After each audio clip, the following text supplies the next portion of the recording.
എനിക്ക് M T സാറിൻ്റെ ഏതാണ്ട് 10-12 സിനിമകളിൽ അഭിനയിക്കാനുള്ള ഭാഗ്യം ഉണ്ടായിട്ടുണ്ട്.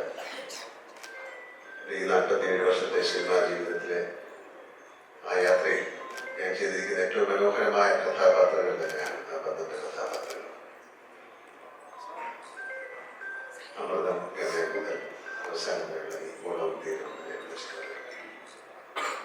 അതിനെ ഞാൻ അദ്ദേഹത്തിനോട് നന്ദിയും കടപ്പാടും ഉള്ള ആളാണ്. ഒരു ആക്ടറിന്, ഒരു നടന് കഥാപാത്രങ്ങൾ കിട്ടുക വലിയ ഭാഗ്യമാണ്. ഓളവും തീരവും എന്ന ചിത്രം എനിക്ക് ഒരുപാട് കാരണങ്ങൾ കൊണ്ട് പ്രത്യേകതയുള്ളതാണ്. ഒന്ന്, എം ടി സാറിന്റെ ഏറ്റവും ശക്തമായ തിരക്കഥയാണ്.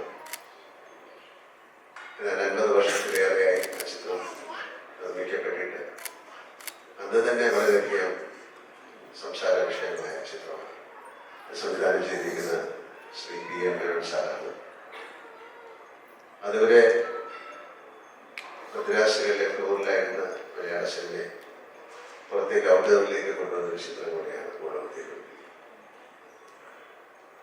മധുസാർ എനിക്ക് വളരെ വേണ്ടപ്പെട്ട തുല്യമായ വ്യക്തിയാണ്. അപ്പൊ എം ടി സാറിന്റെ കഥാപാത്രം മധുസാർ അഭിനയിച്ചിരിക്കുന്നു. PM മേനോൻ സാർ എന്ന് പറയുന്ന അദ്ദേഹമാണ് എൻ്റെ മുഖം ആദ്യമായിട്ട് മലയാളികൾക്ക് പരിചയപ്പെടുത്തി കൊടുക്കുന്നത്. അദ്ദേഹമാണ് പരിചയപ്പെടുത്തിയ പൂക്കൾ എന്ന ചിത്രത്തിൽ ആദ്യമായിട്ട് എൻ്റെ മുഖം വരച്ച് ആളുകളിലേക്ക് എന്നെ എത്തിക്കുന്നത്. പ്രിയദർശനാണ് ആ ചിത്രം സംവിധാനം ചെയ്തിരിക്കുന്നത്. പ്രിയന്റെ ഏതാണ്ട് 40-ലധികം ചിത്രങ്ങൾ ഞാൻ അഭിനയിച്ചിട്ടുണ്ട്. വളരെ വർഷത്തെ പരിചയമുണ്ട്. പ്രിയ സിനിമയിലേക്ക് വരാനുള്ള കാരണം തന്നെ എം ടി സാറിന്റെ കഥകളാണ്. അദ്ദേഹം ആദ്യമായി വായിച്ചു എന്ന് അവകാശപ്പെടുന്നത് ഓളവും തീരവും എന്ന ചിത്രത്തിന്റെ തിരക്കഥയാണ്. അന്ന് മുതൽ മനസ്സിൽ കൊണ്ട് നടന്ന ഒരാഗ്രഹമാണ് എം ടി സാറിന്റെ തിരക്കഥയിലൊരു ചലച്ചിത്രം നിർമ്മിക്കുക. ഒരുപാട് പ്രാവശ്യം ഞാൻ എം ടി സാറുമായിട്ട് ഇക്കാര്യം സംസാരിച്ചിട്ടുണ്ട്. പ്രിയനും ഞാനുമായിട്ട് സംസാരിച്ചിട്ടുണ്ട്. പല കാരണങ്ങൾ കൊണ്ട് അത് മാറിപ്പോയി. ഒരിക്കൽ ഏതാണ്ട് മദ്രാസിൽ അദ്ദേഹം വരികയും ഒരു സിനിമ ചെയ്യാനായിട്ട് തയ്യാറാകുകയും ചെയ്ത സമയത്താണ് ചില അസൗകര്യങ്ങൾ കാരണം വീണ്ടും അത് മാറിപ്പോയി. ഒരുപാട് പ്രാവശ്യം സാറിനോട് സംസാരിക്കുകയും ചെയ്തു. പക്ഷെ പ്രിയനെ ഈ സിനിമ ചെയ്യാൻ സാധിച്ചു എന്ന് പറയുന്നത് എന്നെ സംബന്ധിച്ചിടത്തോളം വലിയ കാര്യമാണ്. കാര്യം ആ അദ്ദേഹത്തിന്റെ ആഗ്രഹത്തോടൊപ്പം ഒരുപാട് വർഷം സഞ്ചരിച്ച ഒരാളാണ്. പിന്നെ എനിക്ക് ഏറ്റവും എൻ്റെ ഒരു സഹോദരനെ പോലെ ഞാൻ കാണുകയും ഒരുപക്ഷെ ഇന്ത്യ കണ്ട ഇന്നിപ്പം ലോകം മുഴുവൻ അംഗീകരിച്ചിരിക്കുന്ന സന്തോഷവനാണ് ഇത് ഷൂട്ട് ചെയ്തിരിക്കുന്നത്. അദ്ദേഹം ഞാനുമായിട്ട് ഒരുപാട് ചിത്രങ്ങൾ ചെയ്തിട്ടുണ്ട്. എൻ്റെ അവസാനത്തെ ചിത്രമായ റോസ് തെലുങ്കിയുടെ ഛായാഗ്രാഹകനും അദ്ദേഹമാണ്. ഒരുപാട് കാരണങ്ങൾ കൊണ്ട് വളരെയധികം പ്രത്യേകതയുള്ള ഒരു സിനിമയാണ് എനിക്ക് ഓളവും തീരവും.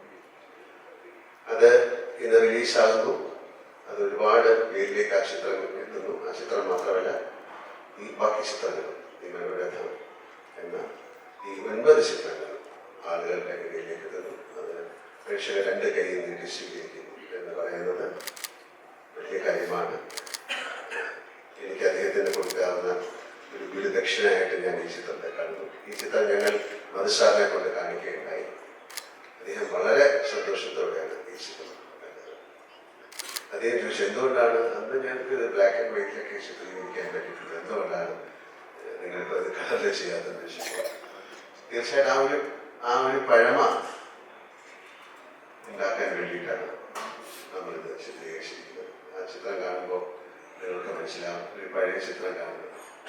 പിന്നെ ഈ അന്ന് 2.5 മണിക്കൂർ അല്ലെങ്കിൽ 2 മണിക്കൂറിലധികമുള്ള തിരക്കഥ ഒരു 40 മിനിറ്റിലേക്ക് മാറ്റുക എന്ന് പറയുന്നത് ശ്രമകരമായ കാര്യമാണ്. ഈ ചിത്രം മാത്രമല്ല, ഇതിലെ പല ചിത്രങ്ങളും അങ്ങനെ തന്നെ. അതിലെ പ്രിയനും സന്തോഷം സന്തോഷം എല്ലാവരും ചേർന്നു ഏറ്റവും മനോഹരമായിട്ട് എനിക്ക് എൻ്റെ ചിത്രത്തെക്കുറിച്ച് ഇപ്പോൾ പറയാൻ പറ്റുന്നുള്ളൂ. ഞാൻ എൻ്റെ ചിത്രങ്ങൾ കണ്ടിട്ടില്ല. തീർച്ചയായും ഈ ചിത്രങ്ങളെല്ലാം കാണുന്നത്. എന്തായാലും ഒരുപാട് സന്തോഷം. ZEE5 ശരിക്കും ഇതിൻ്റെ പുറകിൽ പ്രവർത്തിച്ച എല്ലാവർക്കും, ഇങ്ങനെ ഒരു കർമ്മം ചെയ്യാമെന്ന് തോന്നിച്ച ശക്തിക്ക്, ഇത് പ്രായോഗികമാക്കി മാറ്റിയ ആളുകൾക്ക്, ഇതിൻ്റെ പുറകിൽ നിങ്ങൾക്കും എല്ലാവർക്കും ഈശ്വരാനുഗ്രഹം ഉണ്ടാകട്ടെ.